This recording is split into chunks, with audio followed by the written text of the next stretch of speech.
बहुत सारे कार्टून्स हैं जिनसे इंस्पायर होकर और भी कार्टून कैरेक्टर्स बनाए गए, जैसे ओगी की जगह डॉगी डॉन, जैक की जगह कोलोनल, बेंटेन की जगह राज और स्कूबीडू की जगह गूबर को बनाया गया। इसके अलावा क्या आपने डोरेमोन के इस कैरेक्टर को देखा है जो काफी क्रीपी था? और क्या आपने कभी नोटिस किया है कि ओगी पूरे शो में ऐसे ही घूमता है, लेकिन जब बारी नहाने की आती है तो कपड़े पहन लेता है। आज की वीडियो बहुत इंटरेस्टिंग होने वाली है, इसलिए वीडियो को एंड तक लाजमी देखिएगा। आज हमारे 100 डेज चैलेंज का डे 45 है। हमारा टारगेट है कि हम इन 100 दिनों में 20 के सब्सक्राइबर्स मुकम्मल करें, इसलिए आपसे रिक्वेस्ट है कि चैनल को लाजमी सब्सक्राइब कीजिएगा। तो चलिए बिना वक्त जाए के वीडियो को शुरू करते हैं। Number 1, Oggy and the cockroaches एक बहुत ही मशहूर फ्रेंच कार्टून है जो 1998 में पहली बार रिलीज हुआ और इसकी कामयाबी देखकर इंडिया ने इससे इंस्पायर होकर पकड़म पकड़ाई बनाया जो 2013 में आया। फर्क काफी इंटरेस्टिंग है। ओगी और जैक दोनों कैट्स हैं, जबकि पकड़म पकड़ाई में 2 डॉग्स हैं जिनके नाम डॉगी डॉन और कोलोनल हैं। इसी तरह ओगी में 3 कॉकरोचेस होते हैं, जूई, डीडी और मार्की, जबकि पकड़म पकड़ाई में इनकी जगह 3 माइस होते हैं जिनके नाम मोटू, छोटू और लंबू होते हैं। कंसेप्ट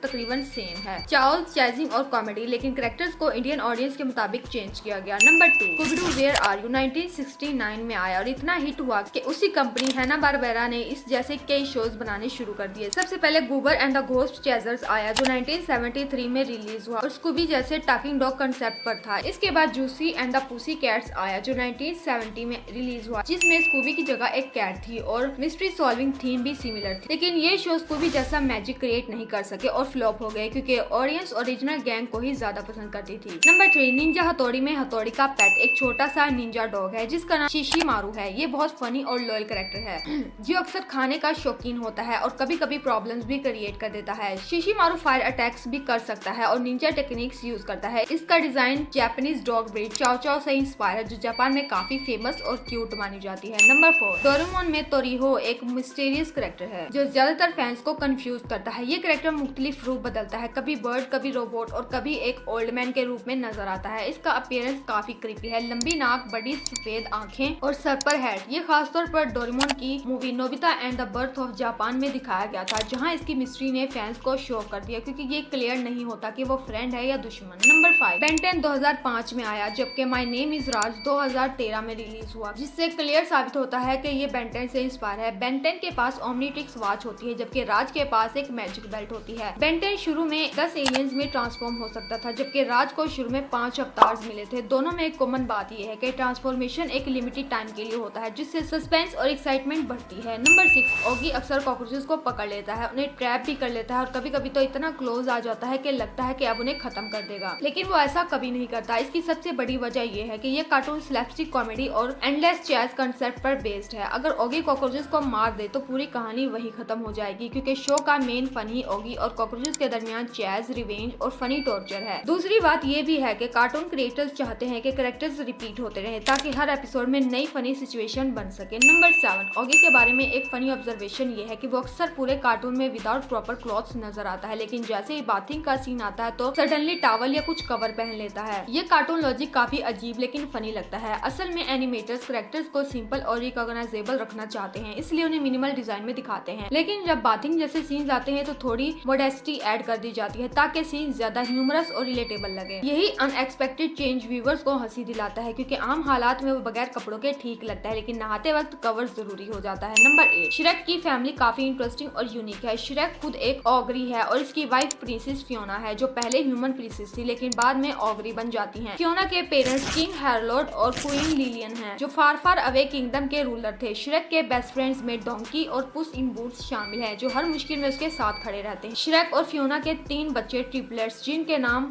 फर्गस, फार्कल और फेलिसिया हैं। ये तीनों बच्चे बहुत क्यूट और नोटी हैं और फैमिली की बॉन्डिंग को मजीद स्ट्रॉन्ग और अडोरेबल बना देते हैं। खास तौर पर श्रेक द थर्ड में इनकी झलक काफी मेमोरेबल है। नंबर 9, पीपा पिग के बारे में एक शॉकिंग फैक्ट ये है कि कुछ थ्योरीज के मुताबिक पीपा पिग की हाइट 7 फीट के करीब बताई जाती है इंटरनेट कैलकुलेशन के मुताबिक, जो एक स्मॉल पिग कैरेक्टर के लिए काफी स्ट्रेंज है। इसके अलावा कुछ लोग ये भी कहते हैं कि शो के सिंपल डिजाइन के पीछे हिडन मीनिंग्स है जो उसे बच्चों के लिए हार्मलेस लगाते हैं लेकिन अडल्ट्स को वियर्ड लग सकते हैं। Number 10, cartoon the grim adventures of Billy and Mandy के बारे में एक शॉकिंग फैक्ट ये है कि ये बच्चों का कार्टून होने के बावजूद असल में काफी डार्क और क्रीपी थीम्स पर बेस्ड था। इसमें ग्रीम यानी मौत का फरिश्ता एक मेन कैरेक्टर है जो आमतौर पर हॉरर स्टोरीज में स्कैरी और डेंजरस होता है, लेकिन यहाँ इसे एक फनी सर्वेंट बना दिया गया। जब कार्टून नेटवर्क ने इस कार्टून को हिंदी में डब किया तो इसकी बहुत सी डार्क बातों को सॉफ्ट कर दिया गया ताकि बच्चों के लिए सूटेबल रहे। तो नाज़रीन, आज की वीडियो में बस इतना ही। मजीद इस तरह के अमेजिंग वीडियोस के लिए हमारे चैनल को ताकि हमारी आने वाली वीडियो का नोटिफिकेशन नोटिफिकेशन सबसे पहले आपके पास आए।